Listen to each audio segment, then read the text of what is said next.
আলাইকুম প্রিয় সবুজ প্রেমী ভাই ও বোনেরা, ওইটার একটি ভিডিও আপনাদের সামনে তুলে ধরছিলাম যে গাছটিকে হার্ট ফুলিংয়ের মাধ্যমে কিভাবে আমরা কলম করতে পারি। তো এখানে টিস্যু বিছিয়ে দিছিলাম, দেখেন টিস্যুগুলো আমি সরিয়ে নিচ্ছি। কত সুন্দরভাবে হলুদের কুসুমটা কিভাবে বসছে। তো প্রিয় দর্শক, আমি আজকে ওই গাছটিকে রিপিট কলম করতেছি। আপনারা দেখেন অনেক রকমের কলমে আমরা করি, কিন্তু আজকে রিপিট কলমটা আপনাদের সামনে করতেছি। আপনারা দেখেন কিভাবে আমি ওর প্যাকেজটা নিচ্ছি।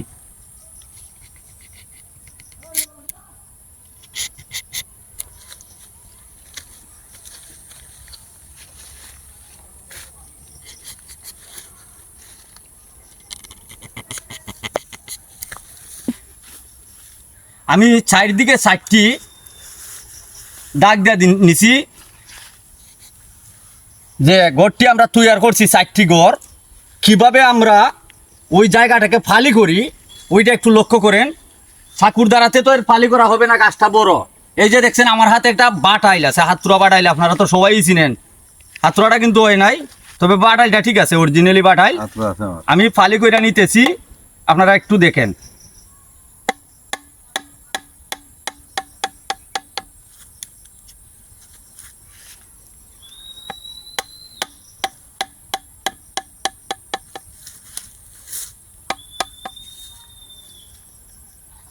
আমি যে জায়গায় সাইনটি বসামু সেই জায়গাটি আমি ঠিক কইরা নিলাম। এই যে দেখেন আমি পালিগুলা তৈরি করে নিছি, এর ভিতরে আমি সাইনটি বসাই দিচ্ছি। আপনারা কাজটি দেখতেই থাকেন। এই যে দেখেন আমি 4টি সাইন রেডি কইরা নিলাম, সাইনগুলা বসিয়ে দিচ্ছি। একটু ফলো রাখেন, একটা সাইড নির্ণয় কইরা সাইনগুলা বসাইবেন। একটা সাইড, জাস্ট একটা সাইড পাইতো।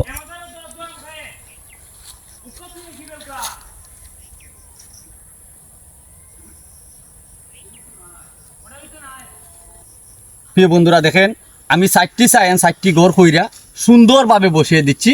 তো আজকে এই যে দেখতে পাচ্ছেন আমি 4টি সাইন বসাইছি। এইভাবে আপনারাও চাইলে রিপিট কলমটা বলে সেই কলমটা কিন্তু আপনারা কইরা নিতে পারবেন। আর ভালোভাবে একদিকে লক্ষ্য রাখতে হইবে, আপনার ভালোভাবে কিন্তু এই ফলিটা ফেসাইয়া দিতে হইব, যাতে ওই জায়গায় কোনো পানি না ঢুকতে পারে। যদি পানি ঢুকে যায় তাইলে কিন্তু সব সর্বনাশ হয়ে যাইব। প্রিয় দর্শক, আমি যে 4টি সাইন বসাইছিলাম আমি সুন্দর করে পলিটা ফেঁসিয়ে দিছি।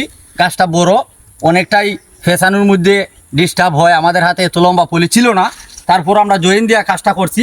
এই যে দেখতে পাচ্ছেন আমার হাতে এটাও একটা পলি। আমি এটা দিয়ে সুন্দর কইরা একটি ক্যাপ পরাইয়া দিলাম।